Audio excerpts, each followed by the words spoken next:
Aleluya, Dios es bueno. Todo el tiempo. Amén. Vamos a comenzar. Vamos a tomar nuestras Biblias. Vamos a declarar. Esta es mi Biblia.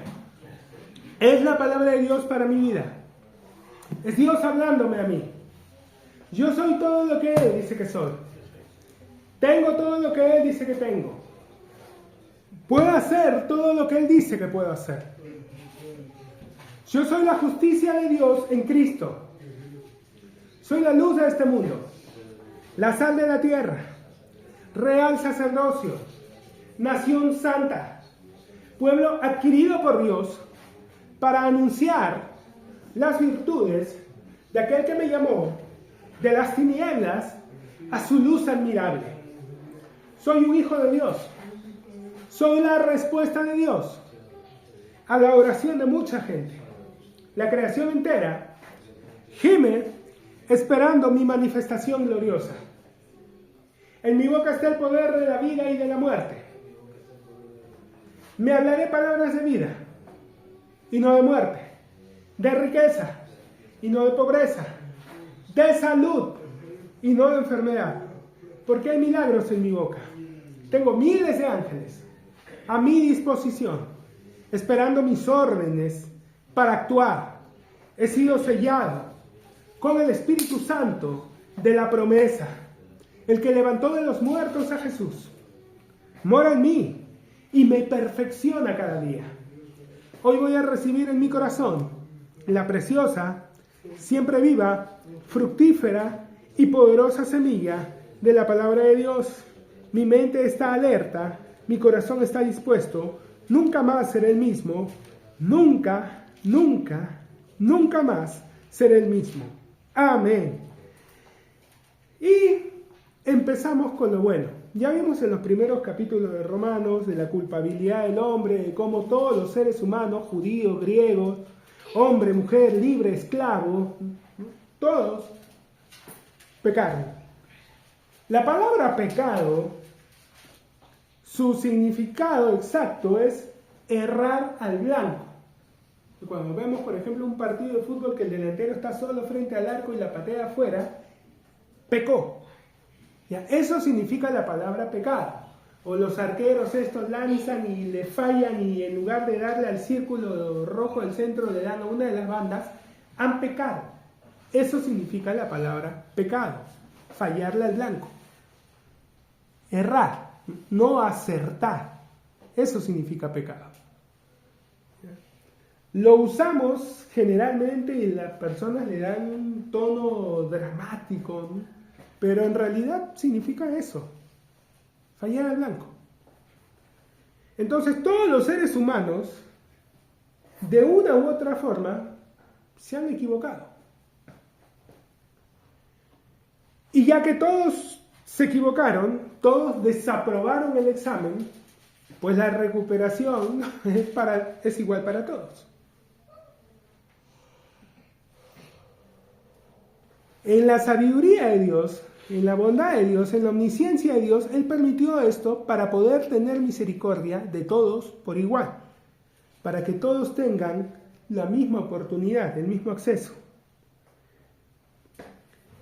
Romanos 3:9, lo veíamos la semana pasada, que pues somos nosotros mejores que ellos, está hablando de gente cuya condenación es justa, que los calumniaban y luego dice, ¿soy mejor que ellos? No, no soy mejor que ellos. No soy mejor que la gente que me está atacando. Pues ya, en ninguna manera, pues ya hemos acusado a judíos y a gentiles de que todos están bajo pecado, todos han fallado. Como está escrito, no hay justo ni aún uno. No hay quien entienda, no hay quien busque a Dios. Todos se desviaron, a unas se hicieron inútiles. No hay quien busque a Dios, hermano, pero no, yo cuando era chico siempre me llamaba la atención, entré a una iglesia, he ido a los mormones, a los testigos, Hare Krishna, o sea, siempre estuve buscando a Dios. Tú no buscabas a Dios. Pero ¿cómo puede decir eso? ¿Cómo puede aseverar eso? ¿Acaso usted sabe lo que pasa por mi mente? No, pero acá la palabra misma me dice, sea antes todo hombre mentiroso y la palabra de Dios verdad. Entonces, si Dios me dice que no, nadie lo busca y tú me dices que lo haces, ¿A quién le voy a creer? ¿A ti o a él? Yo le creo a Dios y tú me estás mintiendo. Tal vez no eres consciente de que me estás mintiendo. Una gran tragedia es que hay mucha gente en el mundo que miente, pero totalmente convencidos de estar en lo correcto. Yo recuerdo hace años, cuando estaba en Gloria y me tocaba la zona de Ñaña, la mayoría de personas por esa zona son adventistas. Ahí cerca está la Universidad Unión, entonces esta era una de esas personas. Y era una cliente que la odiaban, pero la seguían atendiendo porque compraba bien. Pero era odiosa. Y cuando me tocó esa ruta se sonreía el supervisor, me decía, ay, atiendes a tal cliente, ten cuidado, la cliente es un poquito especial. Ya sabía de qué me estaba hablando. Bueno, pues esta cliente un día estaba acusando de algo que había ocurrido y ella, no, yo no miento. Y cuando finalmente vemos que no era como ella estaba diciendo, que se había equivocado, entonces dijo, ay, bueno, es que yo pensé que era cierto. Claro, digo, pensaba que era cierto, yo sé que usted ha estado convencida de estar en lo cierto, pero no era así. Y entonces luego usted estaba mintiendo. No, yo no estaba mintiendo, sí, porque no era verdad lo que estaba diciendo, o sí. No sé qué, ahí masticando la bronca, y ahora voy a aprovechar, ahora me toca. Mintiendo, señora. Pero es que yo pensé, pero claro, digo, es que eso es lo que pasa, digo, la gente muchas veces miente, pero no conscientemente, creen que están en lo cierto, pero no es así. Entonces, viene y me dice, no, yo buscaba a Dios. No, es que nadie busca a Dios, y aquí lo dice claramente, no hay justo, no hay quien entienda, no hay quien busque a Dios. Todas las personas buscan algo, algunos más obvios que otros, ¿no? La gente enferma está buscando ser sanada. La mayoría de los que se acercaban a Jesús no era diciendo, Señor, ¿nos repites otra vez el sermón del monte y las bienaventuranzas? No, iban para ser sanados. Iban y de frente, si quieres, leproso, si quieres puedes limpiarme. No sé. Iban con una necesidad obvia, con un interés obvio. El día de hoy es así. Sigue habiendo gente que se acerca con cosas obvias, buscando algo obvio. Algunos, pues es menos obvio, pero todos se acercan en búsqueda de algo. Conversaba con unas personas y le decían la cantidad de gente en el cielo, si los ponen a hacer fila, que estaban buscando cuando se encontraron con Cristo Jesús. La fila de los hombres que se acercaron a la iglesia detrás de una mujer bonita va a ser bien larga. Hay un montón que han caído con esa.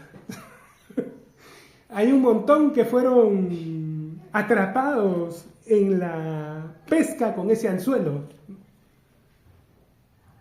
Y que bueno, después que llegaron, se sentaron, escucharon un mensaje, se olvidaron de la chica y al final quedaron allí. Pero lo que los hizo entrar no fue que estaban pensando, quiero oír un mensaje que me aliente, no, se fueron siguiendo a alguien más.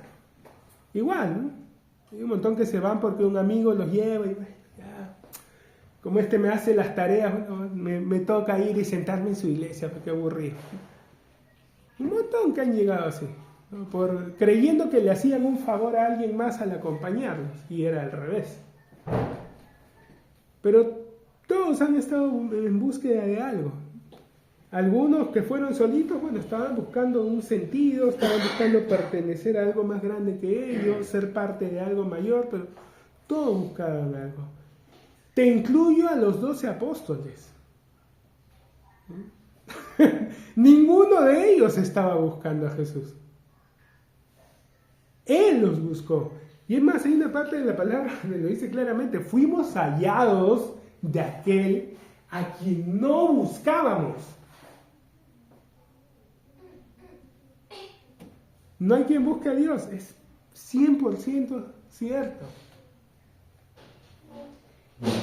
Ahora, ¿por qué enfatizo tanto eso? Porque si uno es honesto, es más sencillo descubrir ciertas cosas y poder arreglar ciertas áreas en nuestra vida. Entonces, si empezamos por pisar tierra y dejar de creer que ya nos están creciendo alas para volar, esto no es Red Bull, ¿no? Empezamos a ser un poco más honestos.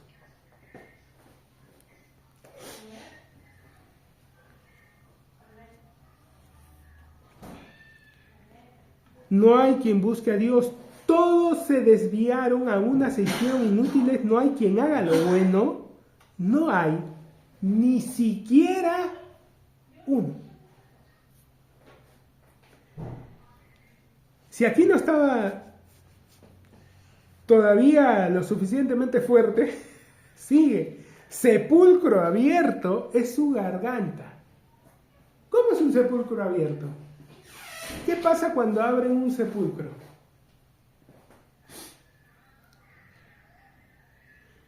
Cuando las personas mueren, la sangre deja de circular, el corazón deja de latir y deja de bombear sangre y llevar oxígeno, partir vida al cuerpo. El cuerpo se empieza a podrir. Y esas bacterias que están dentro de nuestros intestinos y que nos ayudan a digerir y a poder sacar los nutrientes, al ya no seguir recibiendo nutrientes, empiezan a tragarse el cuerpo. ¿Ok? Y nunca faltan por allí las moscas que cuando las personas están próximas empiezan a dejar sus larvas, también ellas hacen lo suyo. Y la gente empieza a hacer comida por gusanos, ¿no? Sabemos que no son gusanos exactamente, son larvas. Pero bueno, ahora, cuando esto ocurre a la intemperie, ¿cuántos han pasado por algún lugar donde se está pudriendo algo? No es un olor agradable, ¿no? Salen gases y olores fétidos.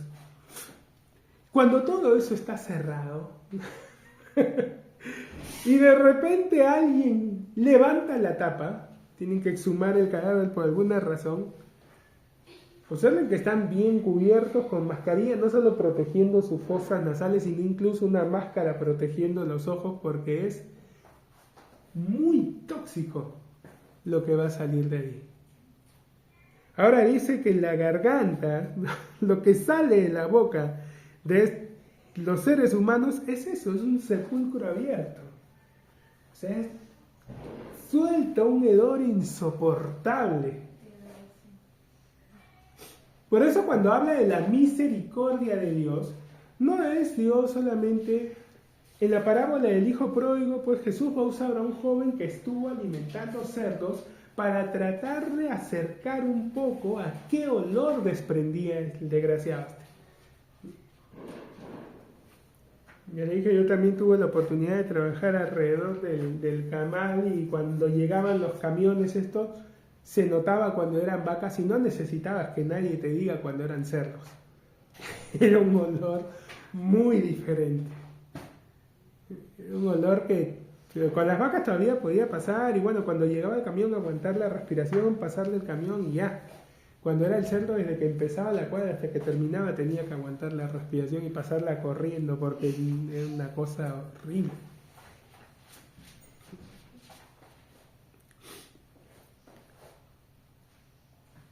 ¿No les parece tan grave? Pero en realidad es tan grave. Pero ¿no está un poquito exagerado? Escúchate algún reggaetón completo y después vienes y me dices si es o no hediondo lo que habla la gente.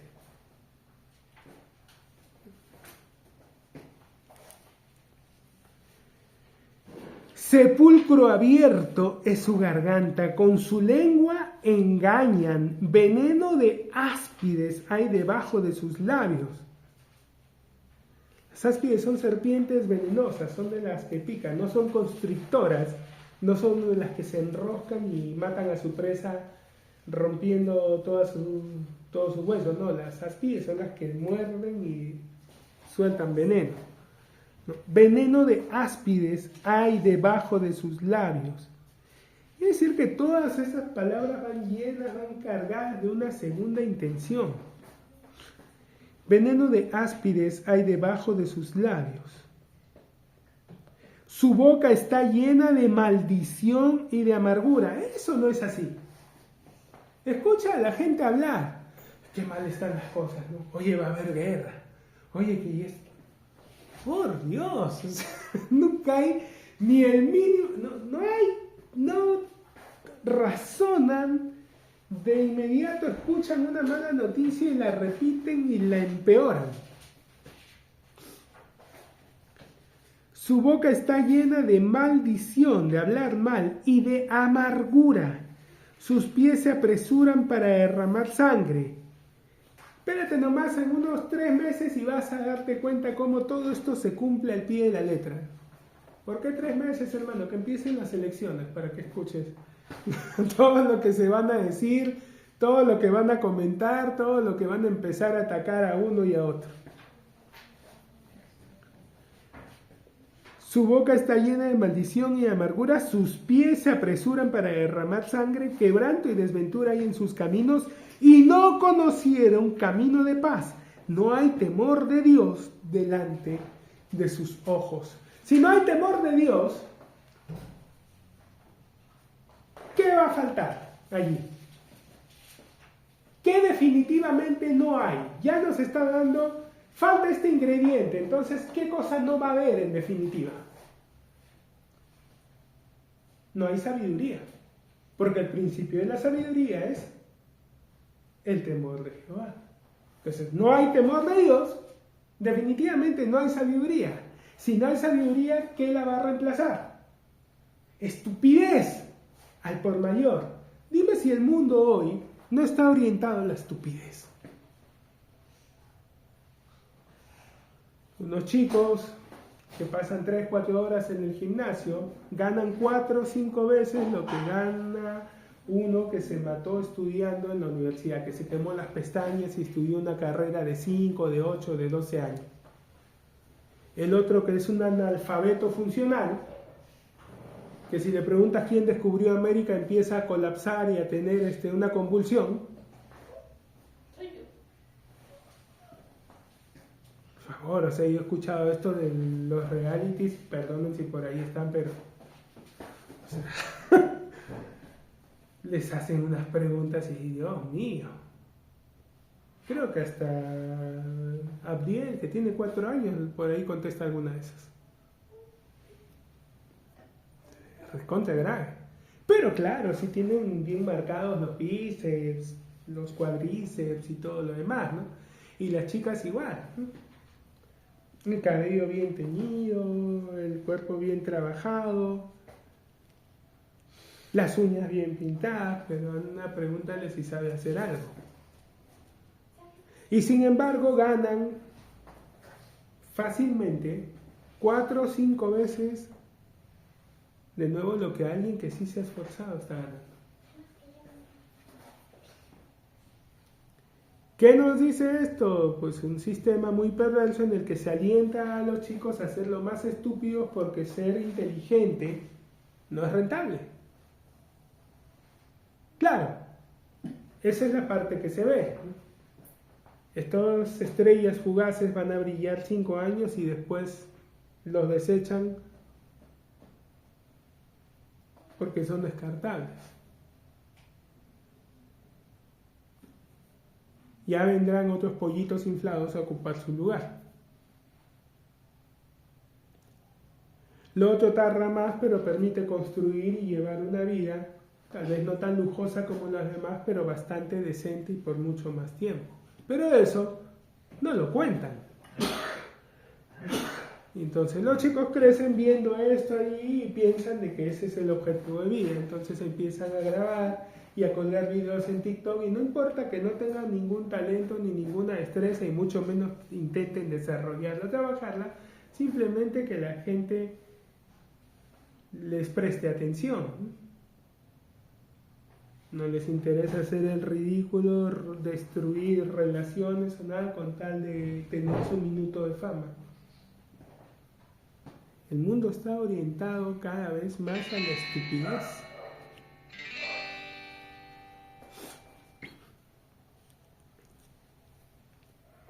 No hay temor de Dios delante de sus ojos, pero sabemos que todo lo que la ley dice, lo dice a los que están bajo la ley, para que toda boca se cierre y todo el mundo quede bajo el juicio de Dios, ya que por las obras de la ley, ningún ser humano será justificado delante de él, porque por medio de la ley es el conocimiento del pecado. La ley tiene un trabajo, la ley es una profesora. Y eso, ojo, lo dice en otra parte más claramente. Dice que la ley fue nuestro ayo. ¿Qué eran los ayos? Eran eso, eran profesores.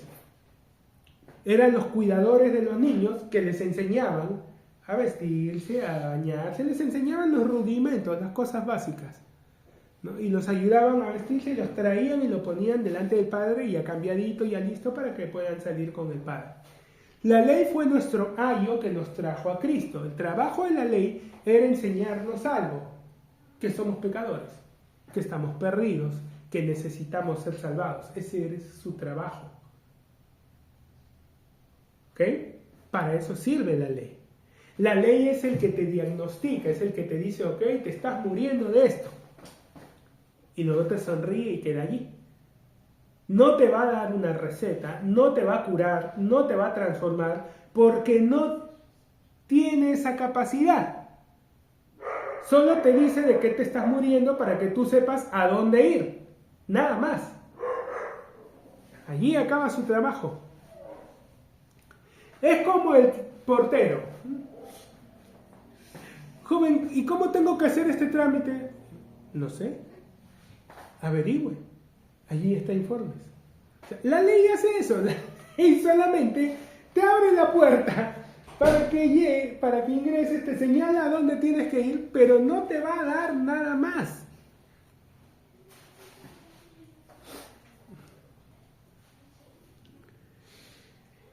Ya que por las obras de la ley ningún ser humano será justificado delante de él, porque por medio de la ley es el conocimiento del pecado. A ver, entonces si la ley no lo va a hacer, ¿cómo lo voy a lograr? ¿Dónde puedo recibir lo que estoy necesitando? Me estoy muriendo. ¿Quién me va a curar? Pero ahora, conjunción adversativa, implica que lo que viene a continuación es totalmente contrario, opuesto, reemplaza, contradice a lo anterior. Sé que la mayoría de las personas no se emocionan como yo, que pocos se dan cuenta de estos conectores y saltan emocionados. Bien, aquí viene el cambio, aquí viene algo, pero los animo, cuando encuentren esos peros, si no se han estado percatando de lo que hablaba antes, denle una ojeadita para que tengan muy claro qué es lo que pasa ahora, cuál es el cambio, cuál es la jugada. Pero ahora, aparte de la ley, ya nos habló de la ley, ya nos dijo qué hace la ley y qué no hace la ley. Aparte de la ley, se ha manifestado la justicia de Dios, testificada por la ley y por los profetas. Esta justicia de Dios no era algo que se le estaba ocurriendo a Pablo, no era algo nuevo, no era algo que él se estaba inventando, no era una nueva secta, había sido testificada. La ley ya la había anunciado, ya lo había anticipado, ya se había hablado de esta justicia de Dios. Ahora, dice, en este tiempo, aparte de la ley, que ya estuvo desde antes, se ha manifestado la justicia de Dios, testificada por la ley y por los profetas, anunciada por la ley y por los profetas. La justicia de Dios por medio de la fe en Jesucristo para todos los que creen en Él, porque no hay diferencia. Por cuanto todos pecaron y están destituidos de la gloria de Dios, siendo justificados gratuitamente por su gracia, mediante la redención que es en Cristo Jesús. Ahora, el problema es que mucha gente, hoy en día, mucha gente tiene una adversión cuando escucha la palabra gratis. Cuando le dicen, oye, están regalando algo, y de inmediato piensan, hay algo, ¿no? Hay algo atrás. Porque no se van a poner a regalar de buenos, ¿no? Esto es, o quieren que les compre otra cosa, o es una promoción, o me quieren tener allí para después hablarme de algo, pero, o sea, gratis no es. Y bueno, cuando nos estamos refiriendo a cosas de este mundo, sí, que tengamos esa idea, ese concepto, sí, por supuesto. No hay nada gratis en este mundo. En este sistema, sí, no hay nada gratis. El gobierno está dando bonos. Ay, el gobierno nos está regalando un rábano, no está regalando nada. No regalan nada. Se han sacado préstamos, han hipotecado al país para después venir y poner su cara para que vuelvan a votar por ellos. Pero regalar, no hay nada gratis. Alguien siempre paga. Ahora, eso sí es cierto. Alguien paga. Y usualmente regalan cosas, de nuevo, con una segunda intención, o que sirva de gancho, o que no son tan buenas, o que simplemente son una degustación o algo para luego tratar de venderte algo más. Pero en el caso de Dios, en su naturaleza, Él no regala bobadas, no regala cositas pequeñas, inútiles. No, Él regala cosas preciosas, valiosas, fundamentales. Dios no es su lenguaje de amor no es pingüinada, no es que viene y te da una piedrita que no sirve para nada, pero te la da. No. Dios regala cosas que vas a necesitar, cosas vitales, o sea, sin las que no vas a poder vivir la vida que Él tiene para ti. Miremos los regalos de Dios a ver qué tan valiosos son, ¿no? Él nos regaló la vida. O sea, nadie hizo algo para ganarse la vida. La carrera de espermatozoides ahí para fecundar el óvulo, ese fue el mérito que tenemos. Por eso yo gané, no me merezco la vida, me la gané. No, o sea, no hemos hecho nada para ganarnos la vida. Fue un regalo. Cuando llegamos a este mundo, hemos necesitado siempre a personas que vean por nosotros, que nos alimenten, que nos cambien, que nos abriguen, que nos protejan. Y lo hemos necesitado por un buen rato. No es que no, un par de días y ya después yo me las arreglo solo, ¿no? Y eso también ha sido un regalo de parte de Dios. Porque hay mucha gente que llega a este mundo y no tiene eso.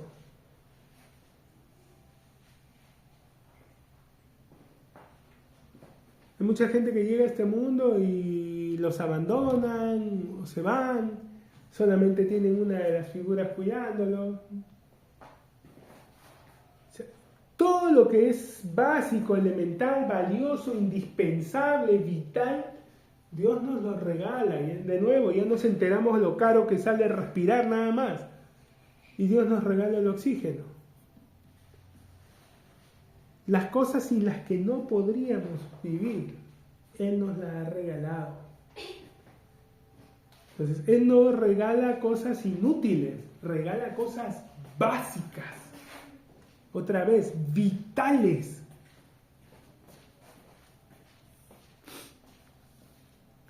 Siendo justificados gratuitamente. O sea, tú lo recibes sin ningún esfuerzo, sin tener que ganártelo, sin tener que hacer nada para merecerlo. Pero ojo, no hay nada gratis en este mundo. Que tú lo recibas gratis no significa que eso que estás recibiendo sea gratis. Alguien lo pagó. Alguien pagó eso. Más allá del tema que podamos tener observando si la vacuna, si estaban bien, mal, ustedes saben que yo tengo mi propia posición, cada uno tiene la suya, pero vamos a hablar de teóricamente, ¿ok? En teoría, cuando pasa una cosa así, cuando hay una pandemia realmente, cuando hay una epidemia de algo, El gobierno trata de buscar las medicinas, las curas, y las compra. Y luego empieza a aplicárselo a las personas. Por ejemplo, cuando hubo el brote del ébola hace más de un siglo en África, y la gente empezó a morir escupiendo sangre y todo, bueno, trajeron un montón de vacunas y medicinas y empezaron a aplicárselas a las personas. No se las vendían, se las aplicaban. ¿Y por qué lo hacían? Para cortar de una vez el avance de esa enfermedad, porque si no lo cortaban, la gente se seguía enfermando, se seguía muriendo y eso se salía de control. El costo no lo asumieron los que estaban enfermos, el costo lo asumió el Estado, el gobierno, porque entendía que era valioso e importante, que no era un gasto, era una inversión en evitar que esto siga extendiéndose. Cuando pasan este tipo de cosas es así, los gobiernos pues van, salen, compran, traen y empiezan a implantarla para evitar que esto siga expandiéndose. Entonces la gente lo recibe gratis, pero alguien pagó. No es que los laboratorios fueron y la repartieron gratis. Ya vimos que no lo hacen. Ya vimos que lo venden. Y que incluso de ahí a saber si la calidad del producto que te han vendido es buena o no, ese es otro tema. Pero no te lo dan gratis, lo venden. Siendo justificados gratuitamente. Tú lo recibes gratis, pero quien te lo está dando gratis, lo pagó. Siendo justificados gratuitamente por su gracia.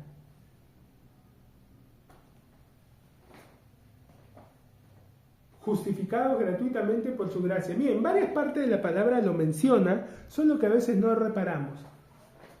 ¿Quién lo justificó? ¿Quién fue entonces el que pagó su gracia? ¿Qué es su gracia? ¿Qué es gracia? Favor inmerecido, un regalo que no nos merecíamos. Bueno, ¿cuál fue ese regalo? De tal manera amó Dios al mundo que ha dado a su Hijo unigénito. Entonces, como operación matemática, ¿no? Gracia, regalo inmerecido, gracia igual a regalo inmerecido. Y un regalo inmerecido igual a el Hijo de Dios. Él fue el regalo. ¿Qué es la gracia de Dios entonces? No es algo, es alguien. Es la persona de Jesucristo. Él es el que nos ha justificado gratuitamente. ¿Él pagó? Sí, claro. ¿Con qué pagó? ¿Cuál fue el precio que él pagó? Tomad, comed. Esto es mi cuerpo que por vosotros es partido. Haced esto en memoria de mí. Esta es mi sangre que es derramada por el perdón de los pecados. Haced esto todas las veces que la bebiereis en memoria de mí. ¿Con qué pagó? Otra vez. ¿Con qué pagó? Con su cuerpo, con su sangre. Nosotros lo recibimos gratis, pero Él no lo obtuvo gratis. Él pagó el precio. Siendo justificados gratuitamente por Jesucristo, mediante la redención que es en Cristo Jesús, a quien Dios puso como propiciación. Ya les dije que en el original no entra la palabra propiciación, es expiación. Lo que pasa es que se traduce propiciación por la misma razón que no dice Mesías, sino dice Cristo. ¿Sí? Por esa misma razón no usan la palabra expiación, sino propiciación. Porque los griegos no conocían la expiación. O sea, los griegos no habían recibido la ordenanza de cada año se sacrificaba un animal y la sangre inocente de ese animal iba a cubrir los pecados de la nación. Los griegos no hacían eso. Los griegos cuando sacrificaban un animal era para sobornar a uno de sus dioses, para que ese dios o lo deje de fastidiar o se gane su favor. Entonces los sacrificios que ellos se ofrecían eran una forma de calmar o ganar el favor de su Dios enojado. Los creyentes no hacemos eso. Los judíos no hacían eso. Los judíos ofrecían un animal porque Dios les había dado esa gracia de, para no morir, ofrecer un sacrificio. Ellos no ofrecían un sacrificio propiciatorio como lo hacían los griegos. Ellos ofrecían un sacrificio expiatorio. Pero bueno, como esto se tradujo al griego, ¿y qué es la expiación? Decía, es cuando toman un animal y propiciación. Pero no significa lo mismo, ¿ok? No es lo mismo. En ambos casos sí, un sacerdote mata a un animal, pero la intención es muy distinta. Ay, hermano, pero eso no es tan importante. Es fundamental, porque te encuentras en la iglesia un montón de gente haciendo cosas buenas, pero por razones equivocadas. Y los resultados no van a ser los que esperan. Porque como ya lo hemos enseñado, cuando Dios juzga las cosas a las personas, juzga no solo la acción, sino la intención del corazón en lo que está haciendo. Entonces es importante que lo que hagamos no solo sea correcto, sino que sea por las razones correctas.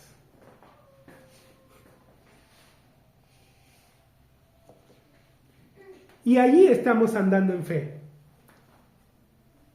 Job ofrecía sacrificios. ¿Pero por qué? ¿Por gratitud? No, por miedo. ¿Le sirvieron esos sacrificios?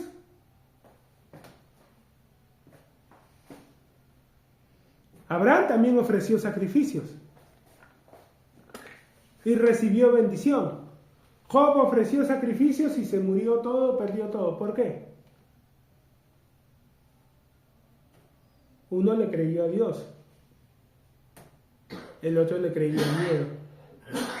¿Ves por qué es importante no solo hacer lo correcto, sino las razones correctas? Es importante entender por qué uno va a hacer algo y por qué es importante entender por qué uno no debe hacer algo. A quien Dios puso como expiación por medio de la fe en su sangre para manifestar su justicia a causa de haber pasado por alto en su paciencia los pecados pasados.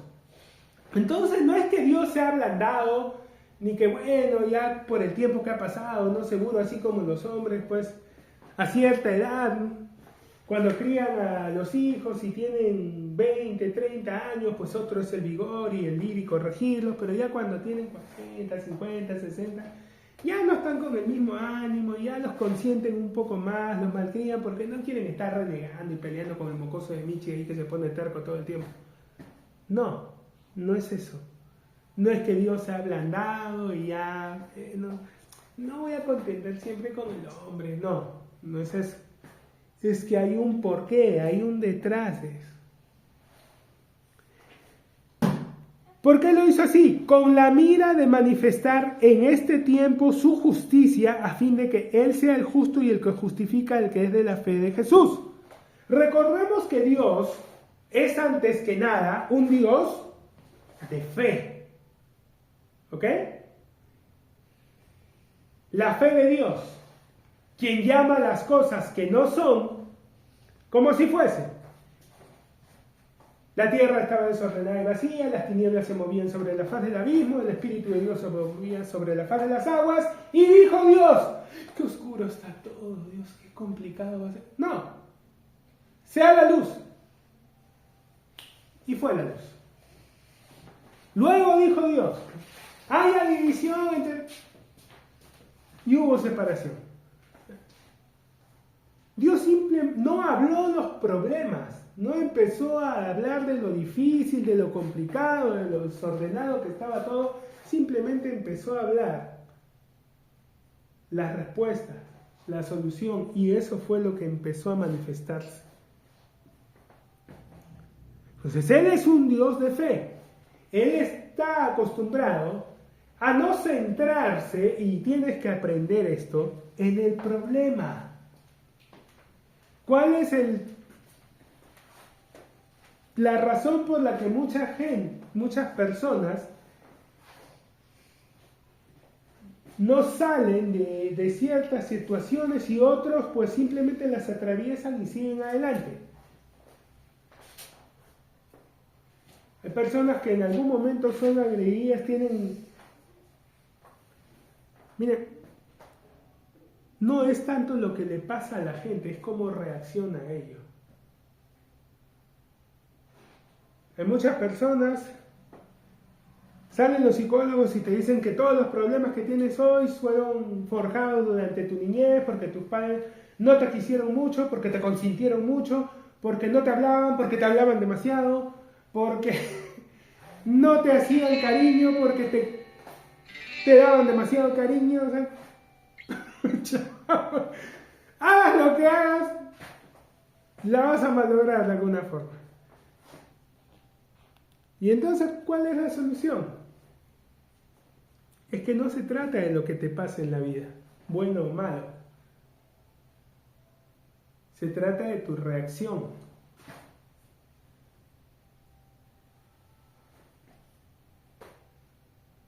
Dios es un Dios de fe. Y Dios nos empieza a hablar y a decir: diga débil, fuerte soy, bienaventurados sois, gozaos, tened por sumo gozo cuando os halléis en diversas pruebas. No es que Dios te esté invitando al masoquismo, sino que te dice: tened por sumo gozo cuando os halléis en diversas pruebas, no por la prueba, sino por la respuesta que Dios te está prometiendo. Eso está en Santiago.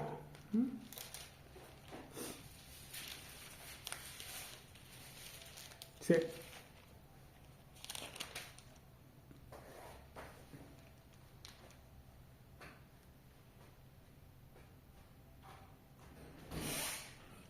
Tened por sumo gozo cuando os halléis en diversas pruebas, sabiendo que la prueba de vuestra fe produce paciencia.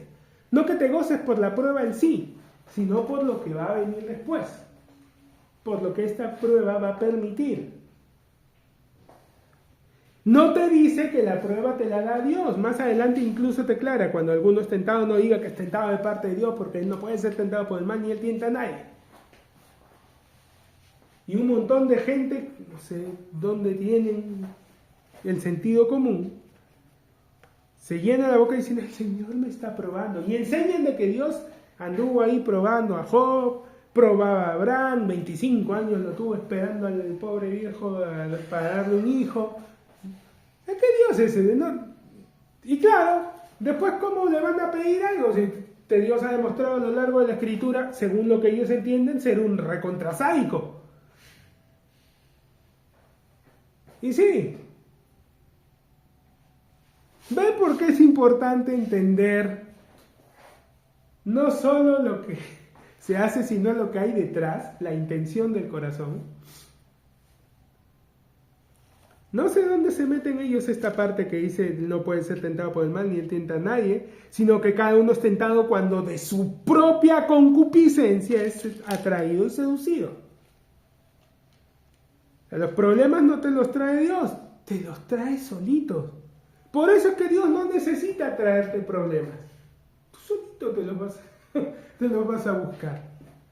Él simplemente, cuando entres en uno de esos problemas, te va a alcanzar la respuesta, la solución.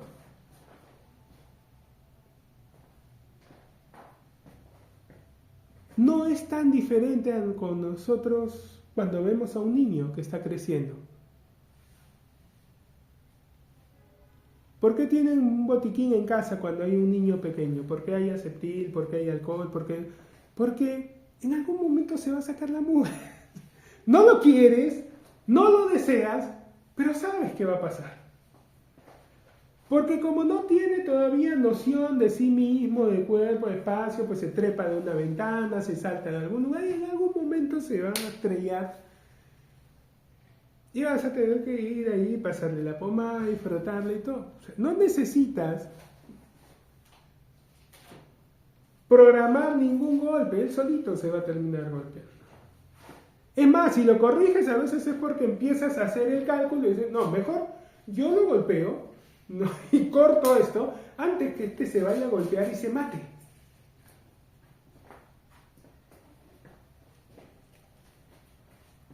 Total, igual se va a golpear. Pero un golpe en las nalgas es menos peligroso que un golpe en la cabeza. Sacas cuentas, ok, sale barato, ven acá. No te subas ahí. ¿Lo haces por malvado? No, lo haces porque si lo dejo, uno de estos días se mata.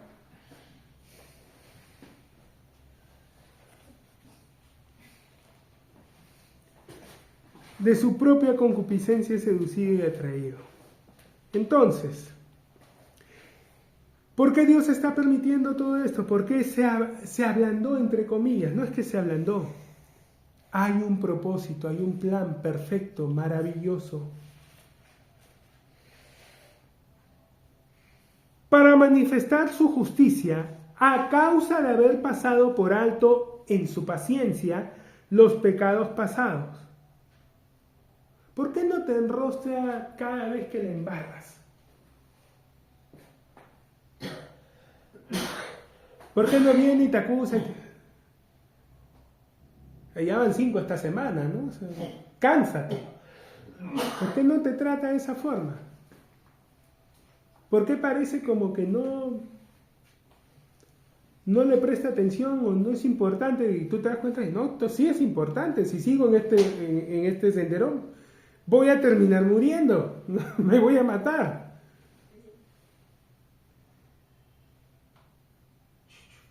Voy a terminar enfermo de algo y chao. Pero ¿por qué Dios no te lo recuerda todo el tiempo? A causa de haber pasado por alto en su paciencia los pecados pasados. Pero porque sí, no, es que hay un propósito. Con la mira de manifestar en este tiempo su justicia, a fin de que Él sea el justo y el que justifica al que es de la fe de Jesús. ¿Dónde pues está la jactancia? Queda excluida. Alguien va a poder sacar pecho y decir, yo soy justo porque... Me acuerdo, me topaba con unos hermanos. ¿Usted quiere que el Señor haga milagros? ¿Usted ha visto cuando yo oro y la gente se sana? ¿Quiere eso, hermano? ¿Sabe cómo obtuve yo eso? Con esto, hermano, con esto. Arrodillado ahí, clamando al Señor.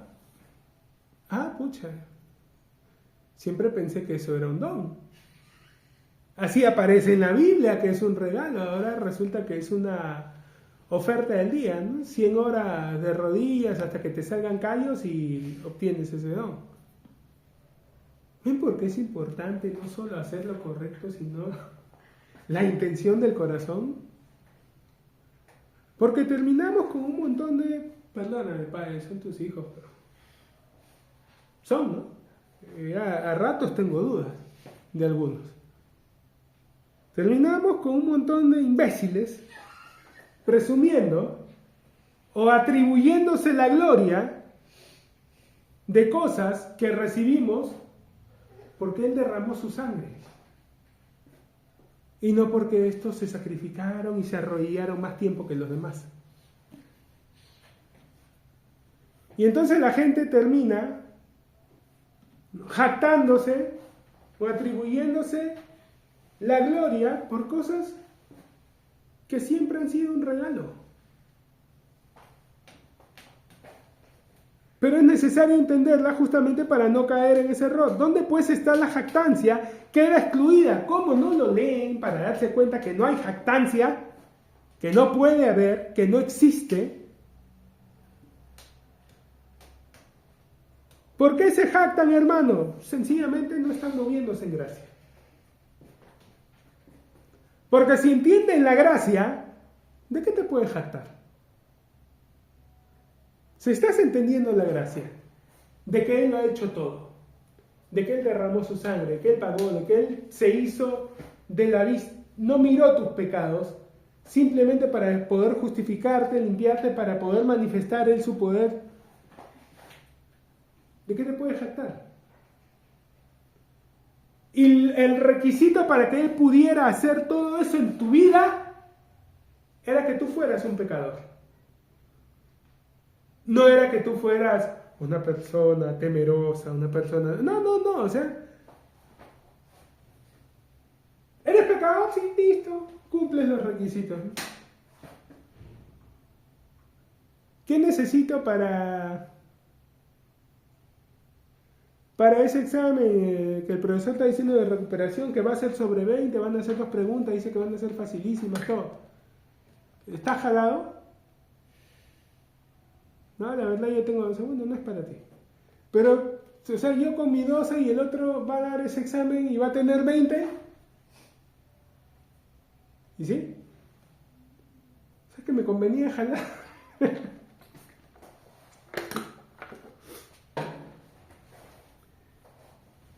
¿Dónde pues está la jactancia? Queda excluida. ¿Por cuál ley? ¿Por la de las obras? No, sino por la ley de la fe. Concluimos pues. En conclusión, en resumen, que el hombre es justificado por fe sin las obras de la ley. ¿Es Dios solamente Dios de los judíos? ¿No es también Dios de los gentiles? Ciertamente, también de los gentiles, porque Dios es uno, y Él justificará por la fe a los de la circuncisión y por medio de la fe a los de la incircuncisión. Luego, por la fe, ¿invalidamos la ley? En ninguna manera, sino que confirmamos la ley. Hasta el día de hoy me encuentro con un montón de gente un poquito distraída, hablando bien, ¿no?, que no terminan de entender y no les termina de caer la monedita ahí de ¿por qué? No es a través de las obras de la ley que nos tenemos que acercar a Dios. Y que siguen insistiendo, y allá en Estados Unidos, que vuelvan a poner los 10 mandamientos en las escuelas. Y algún oidor distraído dice, claro, sí, eso ayuda a que la gente se acerque a Dios. Las vas a alejar de Dios. Pero Estados Unidos se vino abajo y empezó su decadencia cuando sacaron la Biblia de las escuelas ya. Pero ¿por qué llegaron a ese extremo? ¿Qué los llevó a ese punto de sacar del todo a Dios? ¿Había libertad antes? ¿Cómo era Estados Unidos antes de ese proceso de decadencia? ¿Todos sus ciudadanos tenían los mismos derechos? ¿No? Claro que no. No hacían que los de color se sienten en otros lugares, no tenían baños aparte, no los tenían como ciudadanos de segunda. Pero leían bastante la Biblia. Obviamente no la entendían.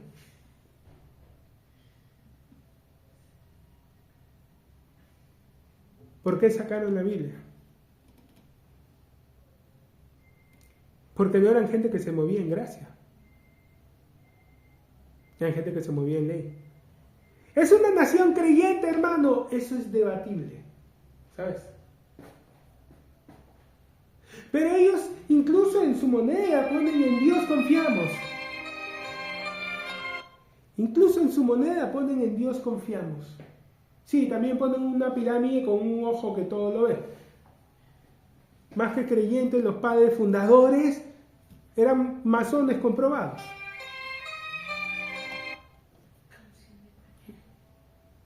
Antes que creyentes realmente, eran masones.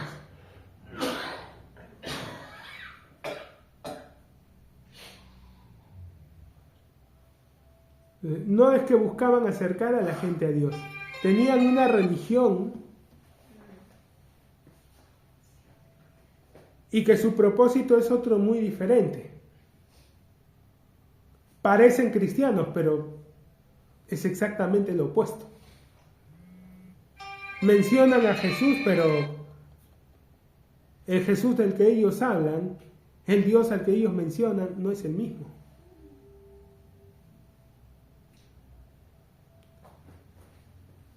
¿Por qué la mayoría de la población terminó sacando la Biblia de las iglesias? Porque la Biblia representaba no lo que representa para un hijo de Dios, representaba un instrumento de opresión.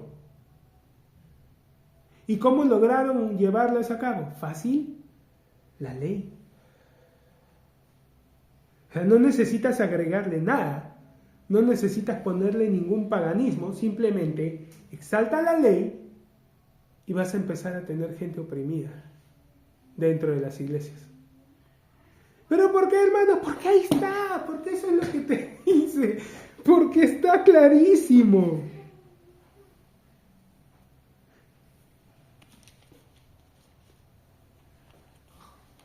Lo acabamos de leer. Ya que por las obras de la ley ningún ser humano será justificado delante de él, porque por medio de la ley es el conocimiento del pecado. ¿Te va a acercar a Dios? No, te va a alejar. Porque te va a mostrar que eres pecador y va a poner culpa en ti. Y cuando tú te sepas pecador y culpable, vas a hacer lo mismo que hizo Adán. Adán, ¿dónde estás? ¿Qué hizo Adán? ¿Se corrió? Fue a esconderse.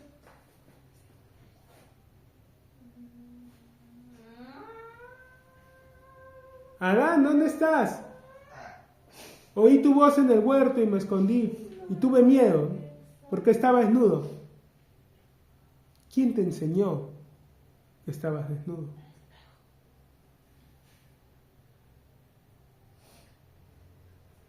La ley da el conocimiento del pecado. El pecado trae la culpa y te aleja de Dios. No es tan complicado. ¿Por qué gente con tantos años en la iglesia y desde los púlpitos no lo entiende? Luego, por la fe invalidamos la ley en ninguna manera, sino que confirmamos la ley.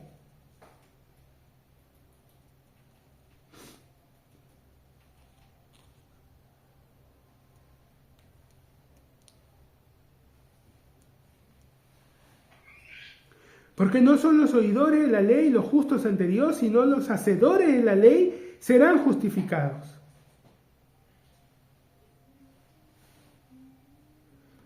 Jesús dijo que no vino a abolir la ley, sino a cumplirla. En Cristo Jesús, nosotros estamos en esa posición de personas que ya cumplieron la ley.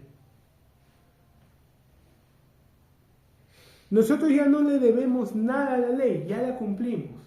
Al cumplirla, nos hemos hecho merecedores a todo lo que está en Deuteronomio capítulo 28, del versículo 1 al 14. Del versículo 15 en adelante, si quieres puedes leerlo para enterarte qué cosas jamás debes permitir en tu vida. Porque dice la palabra que Cristo nos redimió de la maldición de la ley. Entonces, del 15 en adelante, has sido redimido, ya no es para ti, no lo tienes que recibir. La única razón por la que debes conocer es para que cuando el enemigo trate de traer algo de eso, tú sepas, hey, pero Dios ha dicho que esto no es para mí, así que no lo voy a recibir. Es como que te traigan un paquete, pero te dan otro nombre, y tú no, ese no soy yo. No, pero se lo dejo, no es que no soy yo. No te voy a recibir un paquete que no es para mí.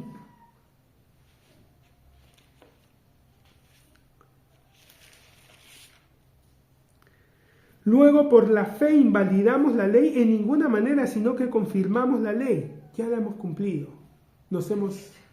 Por Cristo Jesús, nos hemos hecho merecedores de todas sus bendiciones y todos sus beneficios. Por hoy lo dejamos ahí Continuamos la próxima semana, ya con el capítulo 4, viendo el ejemplo de Abraham. Que tengan un buen día. Estamos hablando la otra semana. Bendiciones.